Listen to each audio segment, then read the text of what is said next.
Hey, welcome everybody. This is Jason Clemmons, Doctor of Chiropractic at the Rock Health and Wellness Center. And this is Life with Jason Clemmons, DC. We're live right here in the Rock Health and Wellness Center studios in Lubbock, Texas. And we got a great show for you tonight. I'm excited about this show. And I think it's going to be really interesting to you guys. We're going to talk about some really interesting concepts and some ideas about genetics that you may or may not have had in the past. So it's going to be a great show. We're just like always for you guys who are new, and we are live on a radio show. We're on 98.7 Walk by Faith. We've had a few connection issues tonight, so I'm hoping you guys on the radio, we're going to keep you. And if not, I'll try to get us back on and connected. But that's what we do. We have a live radio show and a live social media show that's going on at the same time. It is live. It's not pre-recorded. I'm not editing this. I'm not editing this. You're getting it. You're getting it for real. You're getting it live and for real. And so it's not what a lot of podcasts and a lot of shows that are on the internet. They have a whole team of people doing that stuff for them. They're videotaping this stuff. They're editing it. They're making it all cool and doing a lot of stuff. One of these days, I hope we get to that point. But right now, we're just bringing it to you.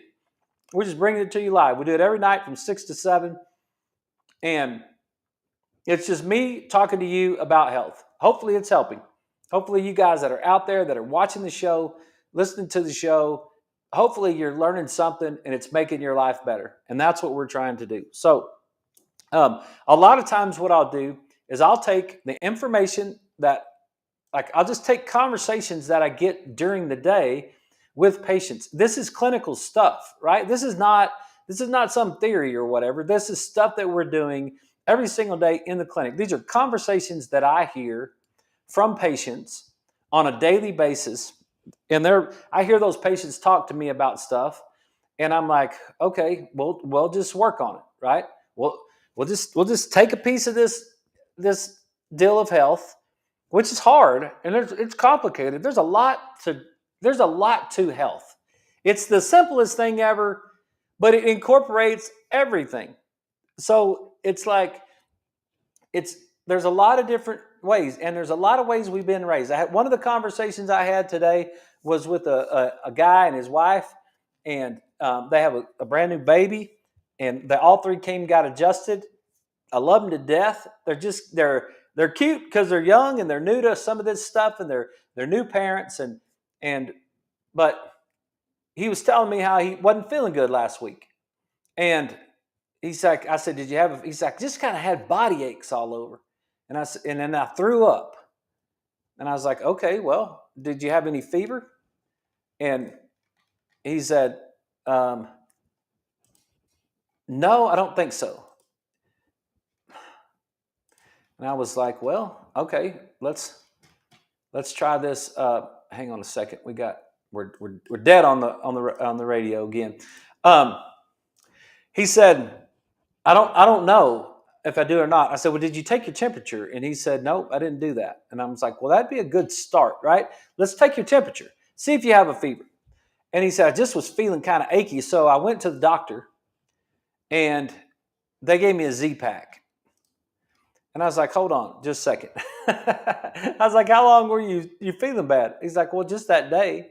Like I was throwing up that day and I just wasn't feeling good. So I said, where did you go to the doctor? Well, who's the doctor that you saw? And he said, well, I went to the nurse. It's right down here, but it's not a doctor. It's a nurse practitioner. And that's a thing. That is a thing to me. That's a thing that we should really consider. When you say that out loud, you should know it. Why is it? And I love nurse practitioners. I'm not an anti-nurse practitioner.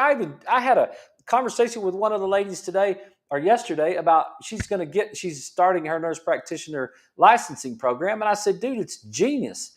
It's a great idea to have your nurse practitioner license program. I'm not anti-nurse practitioners. I think it's great for them, but there has to be a difference between a medical doctor and a nurse practitioner. There has to be a difference. There has to be. Otherwise, we don't need medical doctors. I don't understand it. Why you go to school for all these years, go do a residency for all those more years, go do some other thing for all those other years, get some sort of certification that takes you 12 years to get done, to call yourself a medical doctor, and then we as the public just say, well, it's the same thing as seeing a nurse practitioner. It's not. And the nurse practitioner gave him a Z-Pack, antibiotics. Is it a virus or a bacteria? What did you have? Did you have a virus or a bacteria? You had a stomach bug. Was that a virus? Why'd you get a Z-Pack for it? Like, why is that? Why did you get a an antibiotic for a virus? It doesn't work, right? So we were just talking through all this stuff. We were just talking through it. It's like, look, okay, why did you throw up? And what was happening in your body? And is throwing up a bad thing or a good thing? Is throwing up an appropriate thing? Like, how long were you sick? All this sort of thing. So we just took that conversation, walked this young couple through this conversation, and hopefully will help them make better healthy choices as they go through their lives. All right, I'm going to try this one more time. It's killing me today. this is about the 6th time I've been cut off right before the show started. So if we lose it again, we may not be able to keep it going. But because I don't want to lose my train of thought, because I really do have a cool show for you tonight, I think. So another one of the conversations that we had today, see if I could try one more time. Another one of the conversations that we had today was, and I'm sorry to you guys on the radio because it just keep losing it. It's about the 6th or 7th time that's happened to me, and I'm sorry I can't keep it going. I don't know what's going on, but if I'll try it again if I lose you, but I'm trying to keep you going right now.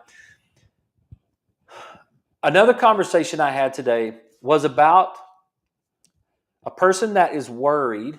One of my patients is worried, and they're going to get an MRI tomorrow because we found some things in our exam that were a little bit more than just musculoskeletal things.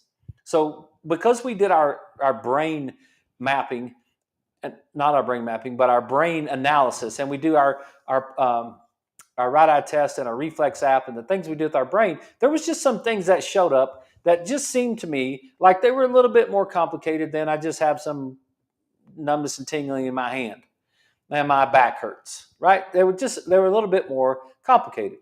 And I wasn't worried about them. I wasn't concerned about them, but I simply shared with her. I said, look, I just think that there's a little bit more to it than that. I'm not worried about you. We can monitor it. We can see what's going on. But, she's got some family history of some things. And she talked to her sister, and her mom had some issues. And so there was just there's a whole thing going on right there. And she was really worried, and she was really concerned. So she went to her medical doctor and told her medical doctor about everything and showed her the notebook that I made for her when she came into the office, and decided that they're going to get an MRI of her brain and her spine. And I'm like, okay, fine. That's totally fine. And because she's worried that maybe there's some MS there, something like that that's going on that is happening, and she's worried about that. And I'm like, okay, no worries. Like, that's completely fine. But let's just talk about a concept that I wanted to share with you tonight.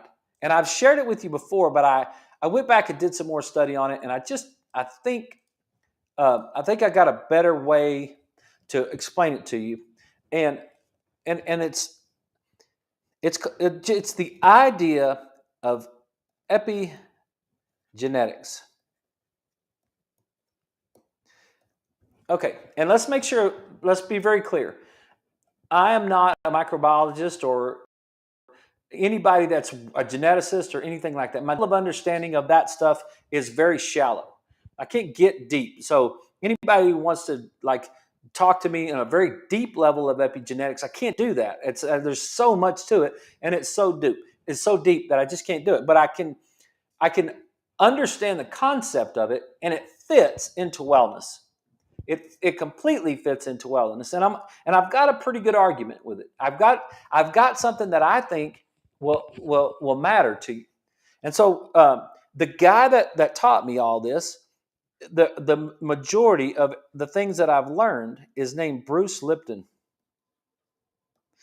Now, Bruce was working at Stanford, Dr. Bruce Lipton. He was teaching at Stanford, and he was teaching the idea that genetics is what ran our bodies, right? It was our genetics. And we think that. Like, how many of you have said at one point in time that, well, I got high blood pressure, or I've got cholesterol problems, or I got some sort of condition, and my so does my dad, and so does my grandpa, or it runs in my family. How many of you have ever said that? It runs, diabetes runs in my family. I'm concerned about that because this arthritis, my mama had problems with her neck. My grandma had problems with her neck. I hear that stuff all the time, almost, I would say, almost every week. I hear that all the time. And I think a lot of you guys believe that and say that because you've been told that. And I just want to present for your consideration that I think that's hogwash. I don't believe in that. My genetics of my granddad has nothing to do with my expression today. I don't believe that for 1 second. My granddad had high blood pressure, or diabetes, or arthritis, or whatever thing that neither one of my granddads had.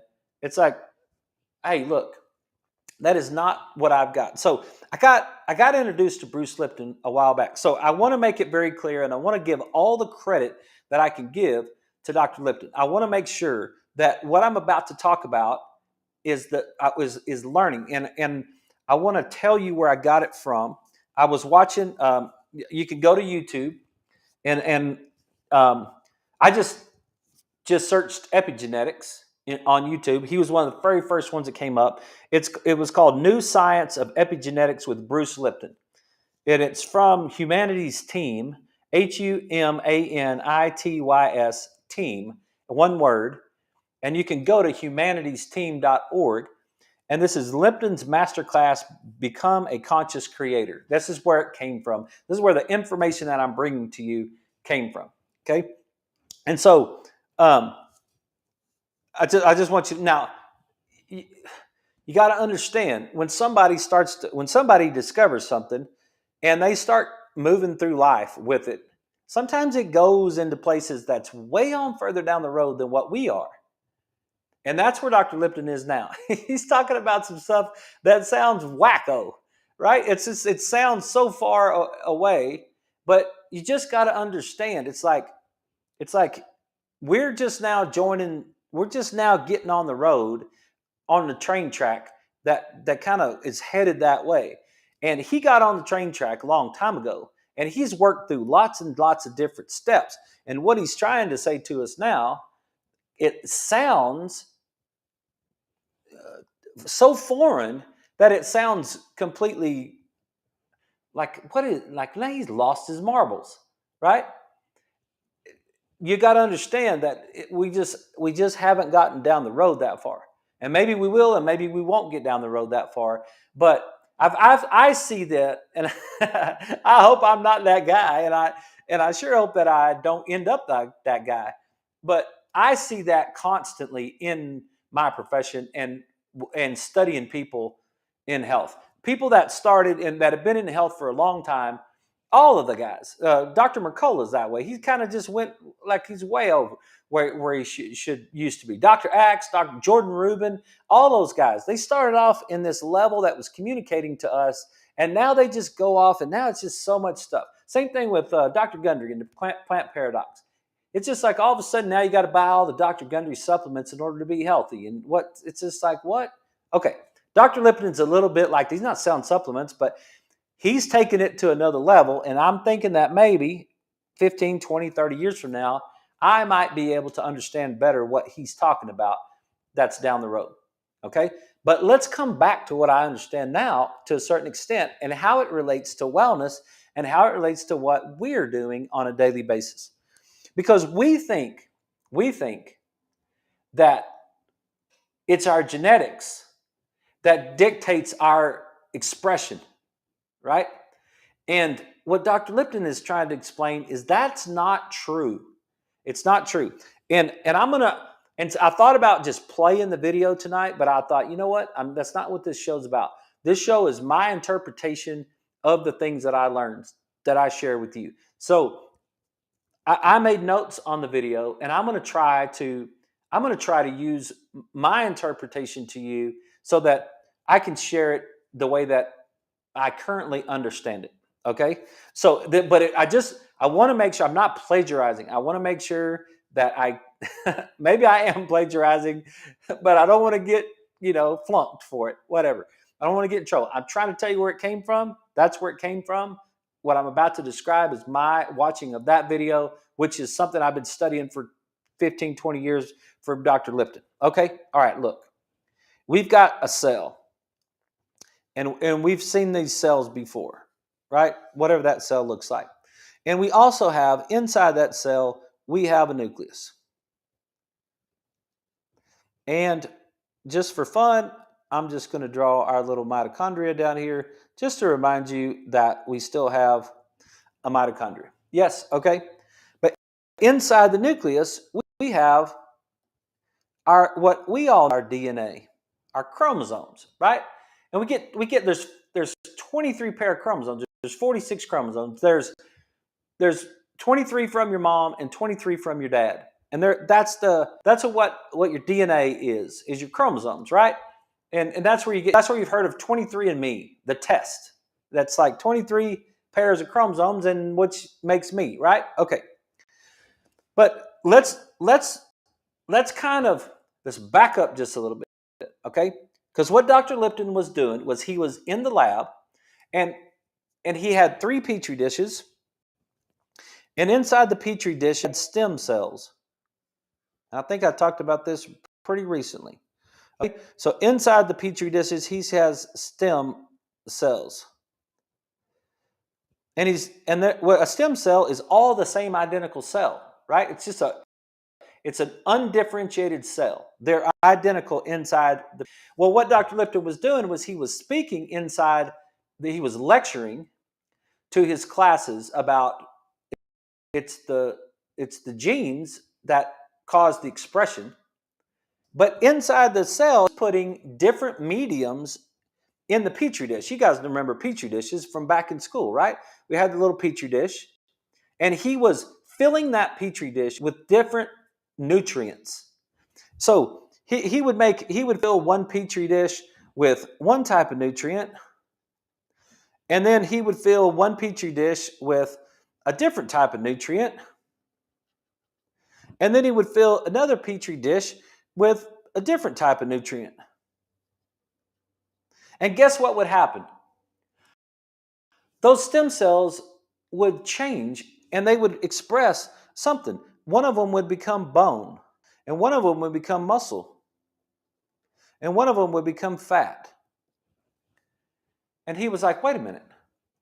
I'm in the classroom and I'm teaching that it's the genes that determine the expression, but I'm in the lab and all I have to do with that stem cell is and I can change the expression. And it taught him that that's not how it works. It's not the genes that are expressing, it's the environment that's expressing. Well, he tried to explain this to his colleagues, and I think this was like back in the 70s is what he was saying. Now, I may have these numbers wrong, but you can go back and watch the video, explain it. It's great. It's a great video. I highly recommend that you watch it. Okay? But he was explaining that it's the environment that changes it. So he told these guys it's the environment that changes it, and they said, okay, well, explain to me how that works then. If we understand you're getting different results, then if you're getting different results, explain it to us. And it took him some time to do that, and it took him some work to do that. Okay, and so what he talked about is a signal from the environment. He figured out that there's a signal from the environment, and the signal. One of the things that I want you to know is that signals change proteins. They change proteins. And if you have a signal plus a protein, that will equal a behavior. Okay? So what he said was there are proteins inside the cell that react to the signals that are outside the cell. So, like as one example, as I try to explain sometimes, one example is heat. It's hotter than heck in Lubbock today, where it is wherever you are, but in Lubbock, it's hotter than heck. Well, guess what? People are sweating. And they're also becoming dehydrated. And they're also not handling some of this heat. I had some of them today. They were not handling this heat. They were using up too much of their nutrients. There was all kinds of trouble, right? The heat is the signal that's hitting the cell, which is causing the protein to change its behavior. And one of the things we will get from that, if we just said that it's heat, the heat changes the protein. And what do? We sweat. That's what happens. We sweat. The environment changes the expression and we sweat. Okay? Just to be simple. You know, you and I both know that that's a little bit more complicated than that, but that's the just to make an illustration. Okay? But sometimes there's not enough proteins available in the cell, or sometimes there's not a protein available in the cell to handle what exactly that signal is being sent, being sent into the cell. So what happens now? Well, if this signal gets sent into the cell,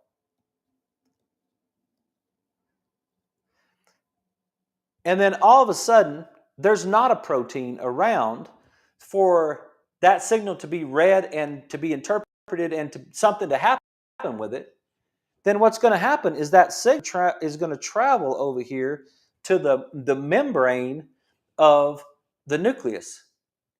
And now it's going to come in here and it's going to interact with our DNA. Okay? And now the DNA is going to copy a part of itself. It's going to create what's called an RNA, and that is going to end up turning into a protein, and now we're going to get a new behavior. Okay?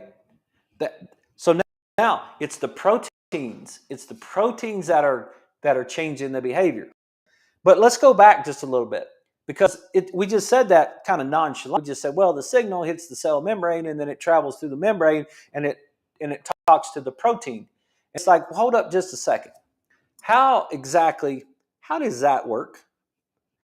How does the cell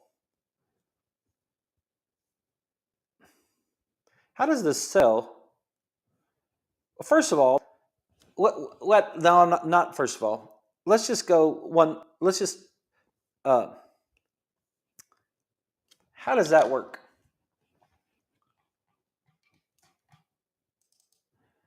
Well, guess what? There are proteins, and this came right from Dr. Lipton. This is a picture, a cartoonish type picture of a cell wall. Okay? That cell, what you're seeing right there all of a sudden, that cell that I just draw in a circle is covered on the membrane. The cell membrane is covered with proteins. It's all over that cell right there. There are proteins on that cell. It's not just a smooth thing that the environment hits. It's covered with little sugar molecules that are connected to proteins, and those proteins are inside that cell wall. And there's two different kinds of proteins. There are receptors, and then there are channels. Okay, and the receptor proteins. So let's say that we've got a protein here, and the receptor protein has an antenna on it. Okay, and then we've got a different kind of protein, got channel proteins, and those two things work together. Those two things work together. So the way that this signal, actually that cell wall, is that signal will come around here, and now it will hit the receptor, which is a protein. Now let's go back to this thought.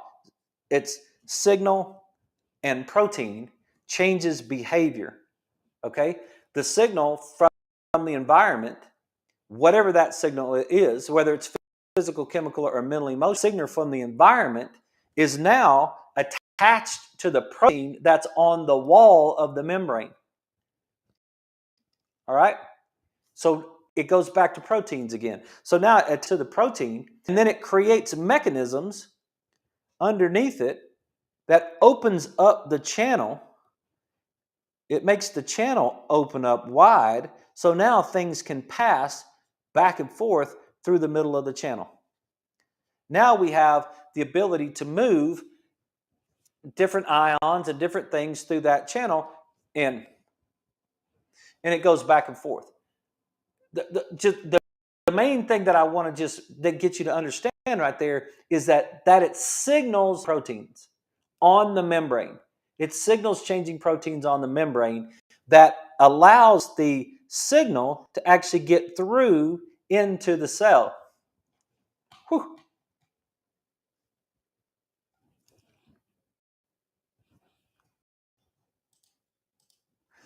We'll be right back.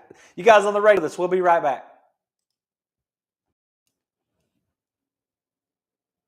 Sorry. I saw it, and then I just lost my train of thought, and then it sneaks up on me, and then it just blasts my ear, and it surprises me there. Okay?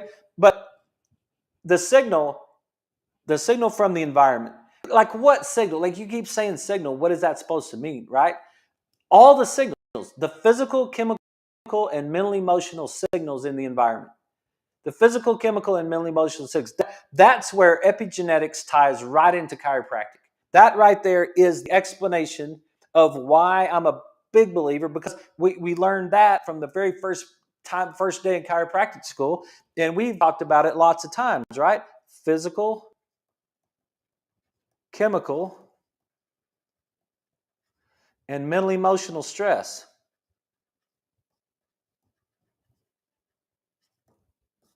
Those are the three things that cause the subluxation. How does it cause the subluxation? Through protein. That's what Dr. Lipton is explaining. He's trying to explain to us that the environment that we put ourselves in, is going to change the expression of the cell. The environment that we put ourselves in is going to change the, okay? That's a big deal. It really is. It's a big deal because you now, and as soon as we get back from the break, I'm going to explain the mechanism that comes on to the DNA, because I think it's super important. You could go back and watch it on Dr. Lipton's page and that video, and it'll sure be worth it to you.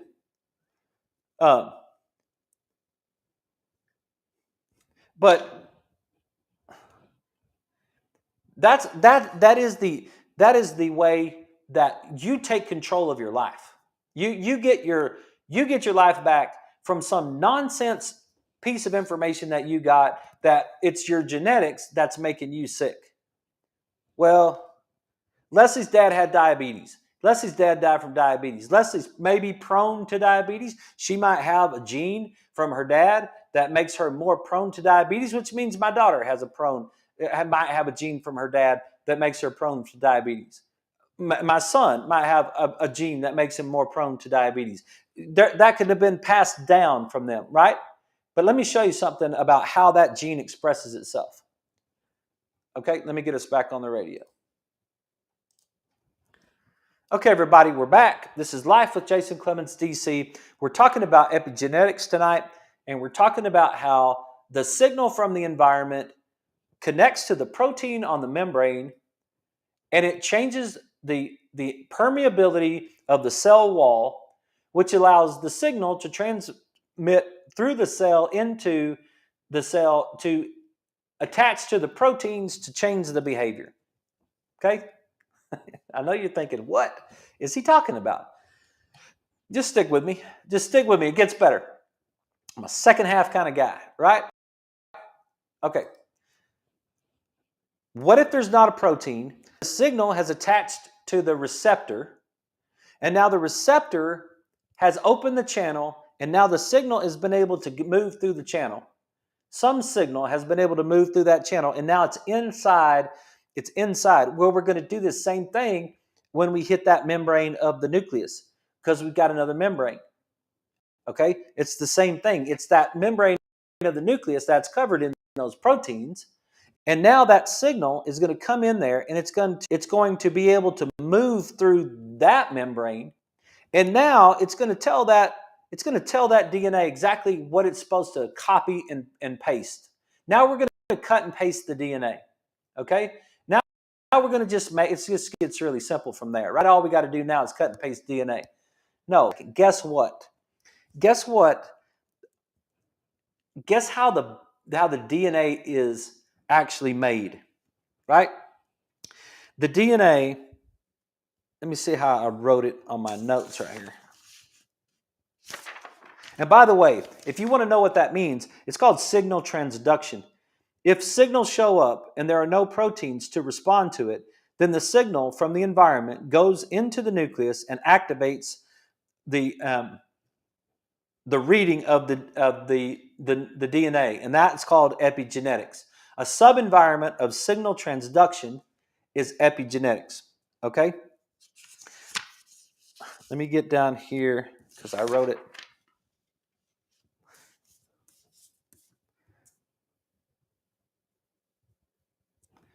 Wrote it somewhere. It's a sleeve. Forget it. Let's just go right here. Let's take this DNA and let's blow it up. All right? Let's blow it up and make it bigger. Well, what Dr. Lipton says in the video is that your DNA, your chromosomes, they're in a protein blanket. They are covered in a protein blanket.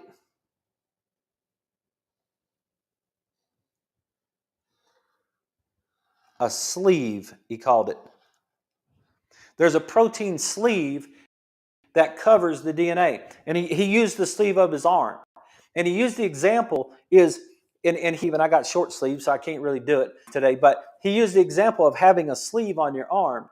Okay? If the sleeve was the protein that's covering the arm, and the DNA is actually your arm itself, and he said, okay, well, we'll just write on here, we'll take a marker, and we'll write on our arm, blue eyes. We're just going to make blue eyes.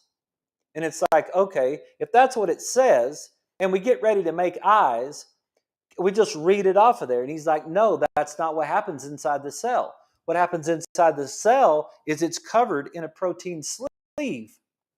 So you've got to go into the cell. The signal has got to go into the nucleus, and it's got to connect with the protein on the sleeve. And what happens is it looks for the protein that fits it the best, and then it finds that protein and it connects with that protein on the sleeve, and then that protein on the sleeve changes its shape and it falls off of your DNA. And then your DNA copies that particular strand. So all of a sudden, we get rid of all of this protein sleeve, and then we come in with a polymerase, and we copy this one section of the DNA right there, and that's how you got blue eyes. There was a copying of that whole process, but there was a copying of that after there was a change in protein that covered the DNA.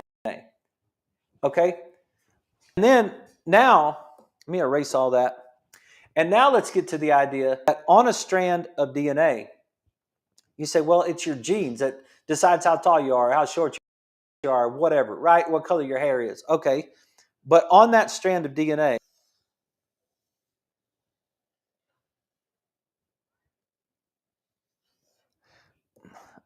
on that strand of DNA, there are, what Dr. Lipton teaches is that there it's only 3%.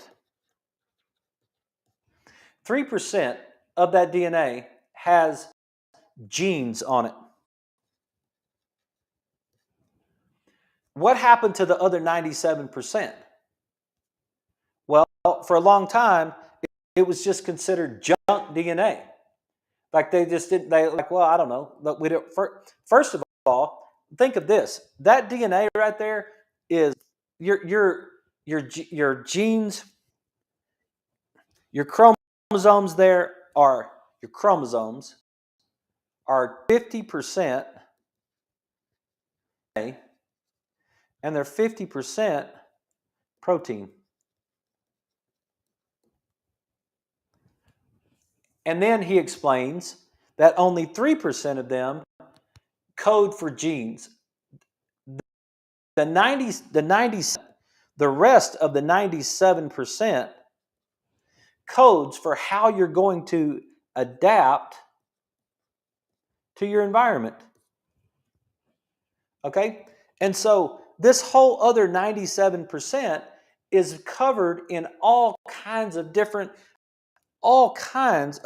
proteins all over this thing. It's got all kinds of different proteins that are covering those chromosomes in there. And that whole thing is covered in protein. And the signals that are coming from the environment are docking with the protein, and they're telling us which part of it we're going to and which part we're going to read. And it's telling us, okay, wait. And he's like, wait a minute. He's like, we've been told for the longest time that genes turn off and on. Genes turn things off and on. He's like, no, they don't. Proteins turn genes off and on. Proteins decide which genes we're going to actually copy, ones we're not. And what tells the proteins to do that? The signal from the environment. The signal comes in and decides of the 97% what it's going to copy. And he gave a super cool explanation of this. And he said, look, say,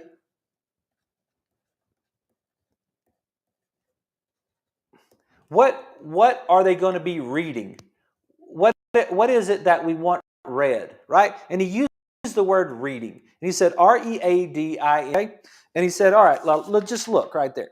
We're going to use the word reading. But if I copy, let's just imagine that the word reading is that whole strand of that chromosome, that DNA, and we're going to copy one particular part of it. Okay? So how many different ways could we copy the word reading? And how many different proteins might we make out of it? Okay? So it would be real easy. We could read. We could just cut off the ing and it would be read, right? But if we cut off the REA, then we could do ding. That'd be another word that we could spell. And then what if we cut off the RE and the ing, and then we would have another word and it would be add. And he's like, okay, well, or we could cut off another word and we could cut it off in the middle. We could just cut off the AD out of the middle of that. And then what would we get? We would get another one where it would be ring. You see how that would, like, if we were, if reading, word reading was the DNA, and the word reading was covered by a protein, or multiple different proteins, and we wanted to try to cut out or copy or paste or something, just the word reading, we could end up with we could leave the whole thing intact and have reading. And basically, just from 7 letters, 1, 2, 3, 4, 5, 6, 7 letters in a couple, I haven't even tried. If I let Leslie do that, she'd probably find some more things that, yeah, you could cut out the REA, and you could cut out, and then you could just have dig, right? Like it would be so simple. But and that right there is there's 6 different ways. That's 6 different proteins. 6 proteins we could make out of 7 letters. Well, what he tries to tell us is the RNA can have 1,000. When we're making a copy of the DNA, we can make an RNA that has 1,000 letters on it. Okay? One gene can create 3,000 different proteins depending on how it is spliced. One gene can make 3,000 different proteins depending on how it's spliced. That's what Dr. Lipton taught me today. And it's like, wow, like we can get 3,000 different proteins, which means we can get 3,000 different behaviors. If we have a signal, and that signal plus a protein equals a behavior, we can get, just from one gene, we can get 3,000 different behaviors. It's like, okay, there you go. Their expression, there's where you tie your grandpa into your dad, into your cholesterol. Because if you put your set of genes, which you may have half of them from your grandpa, or you have a percentage of them from your grandpa, because your dad gave you half of, he gave you his set, you got the other set from your mom, and so but his set came from his mom and dad, so you got a portion of your grandpa's that possibly got passed to your dad, that got passed to you, right? But now, what Dr. Lipton is trying to say is that if you put yourself in an environment that's very similar to the environment that your grandpa put himself in, there's a really good chance, based on the fact that you have that there, there's a really good chance that you're going to express the same behavior or the tissue or the body. I mean, you're going to express the same level of cholesterol, or the same level of arthritis, or the same level of diabetes that your grandpa did or your grandma did, if you put yourself in the same environment. But if you change the signal, if you make this a totally different signal, now you've got a very high likelihood that you're going to have a completely different behavior. Like any different choices to have a different behavior, just by the fact, I mean, there's 300 different proteins that can be made. I mean, 3,000 proteins that can be made from changing the behavior. And that is something that you have control over. Because if I can convince you that your genetics is why you're getting your diabetes, because I'm white, I'm going to get diabetes, or because you're Mexican, you're going to get diabetes, or because you're black, you're going to get diabetes. What? Are you kidding me? No, I don't believe that for 1 second. I believe it's the environment that we're putting ourselves in. I believe, and what Dr. Lipton is trying to explain is it's the environment that we put ourselves in. And it's what Dr.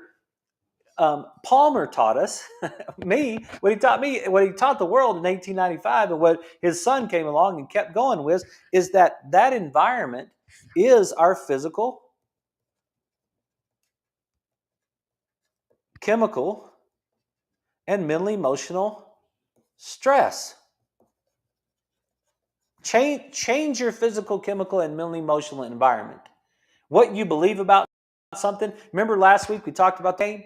I believe that the Texas football game in 1992 went a certain way, and I was completely wrong. And do you know what kind of environment I created inside my own brain based on some of the definitions that I had of the football game that happened 32 years ago?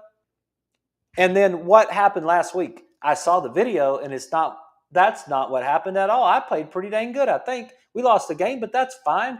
I'm not. I hate losing, so don't get me wrong. I'm not. But it's like, look, there's some things we did wrong and some things that they took advantage of, and that's the way the game went. Whoopie do. Like, what? Why do I need to have an ulcer over that? Why does that? And so, what did I do? I changed my mental emotional outlook. I changed my belief system.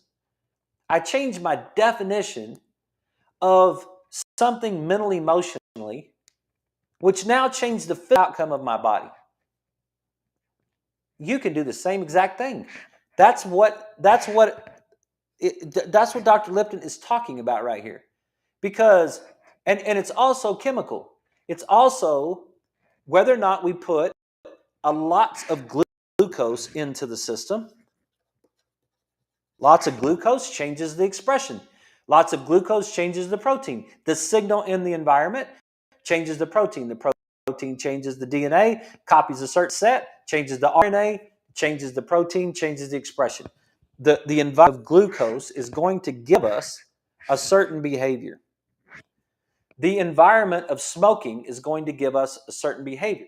The environment of chemicals that we spray on all of the crops is going to give us a certain behavior, give us a certain expression, right? So you say, well, that's, Jason, I hear what you're saying, but, you're not really a real doctor, and you're not really, it's like, my doctor told me that it was my genetics that caused because my mama had arthritis or my dad had arthritis, then, it's just that, I don't really believe what you're saying.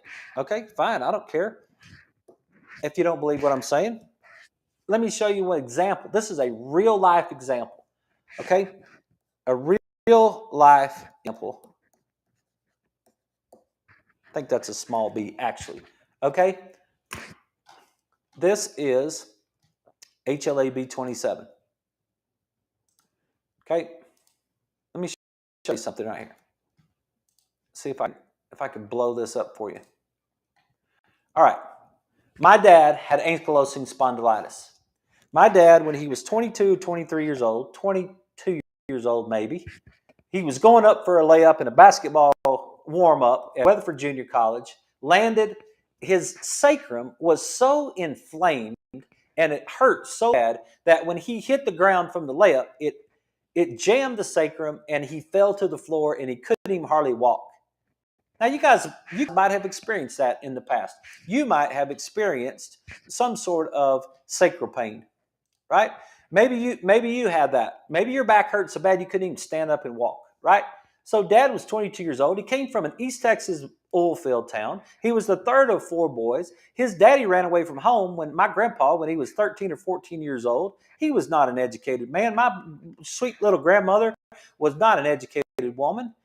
My dad went to college, and now all of a sudden he transferred to East Texas. No, he was at East Texas State when he did this. It wasn't Weatherford. He transferred to East Texas State, and that's when it happened.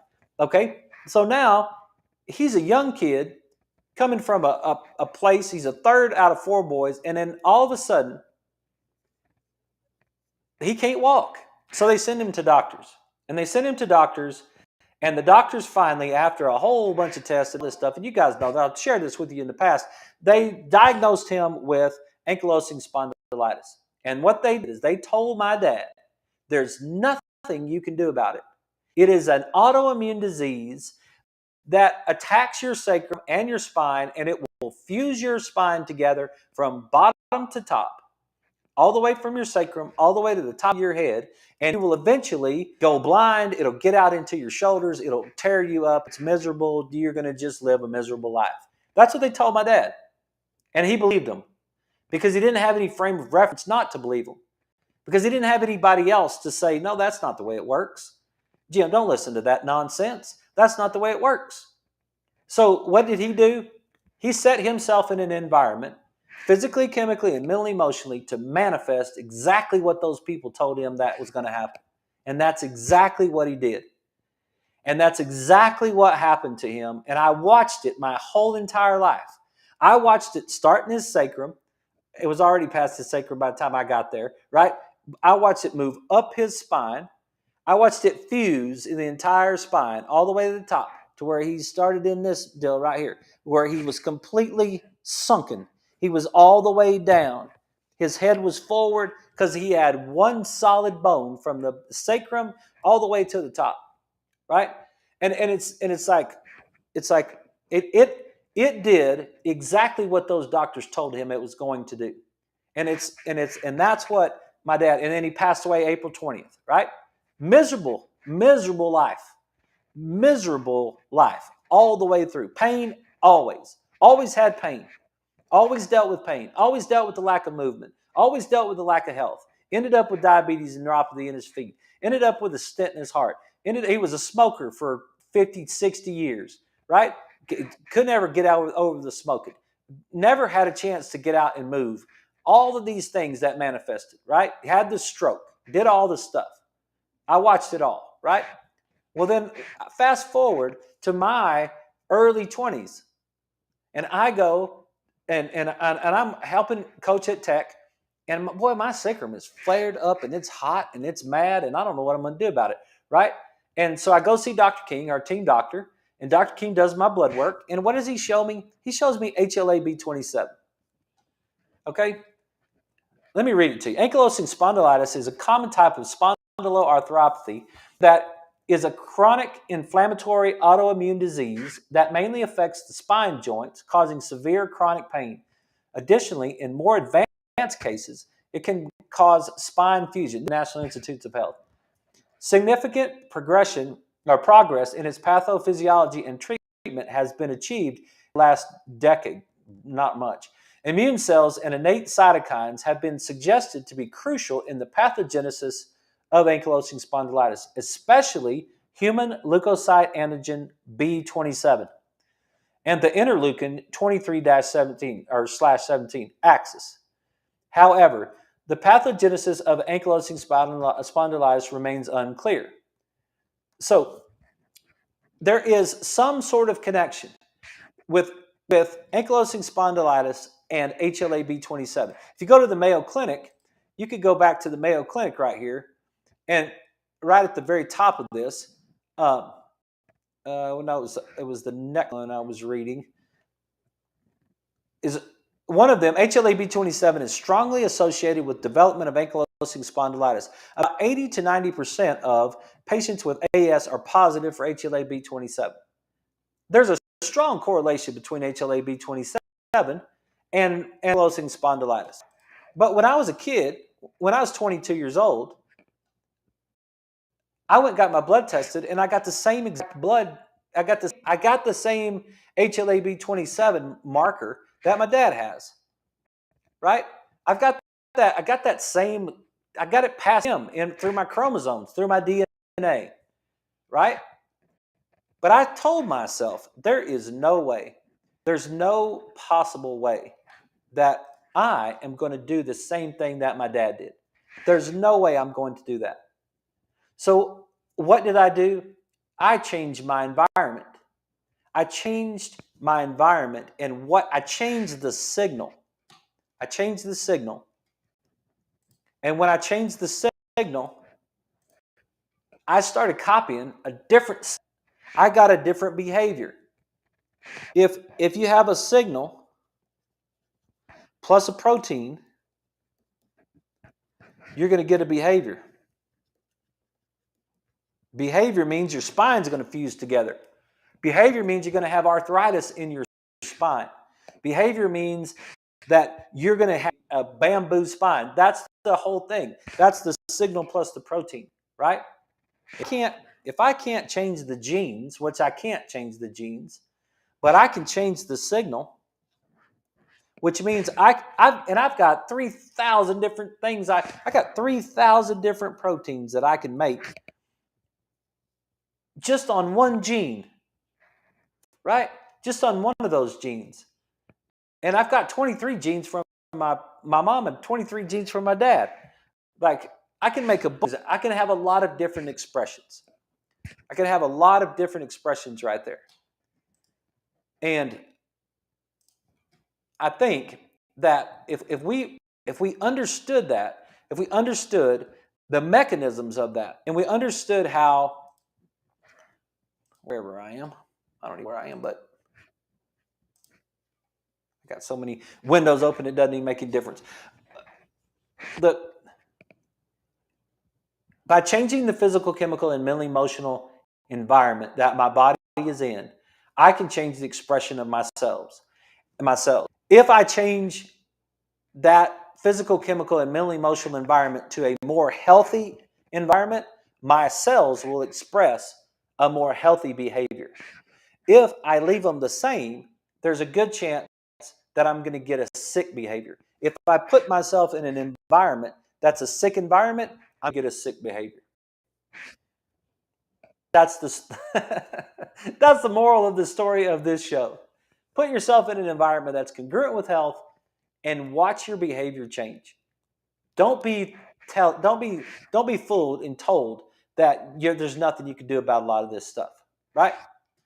Hey, that's the end of the show. Thank you guys for watching. I hope it made any sense. Go watch Dr. Lipton's video. It'll make a whole lot more sense than what I just did over this hour.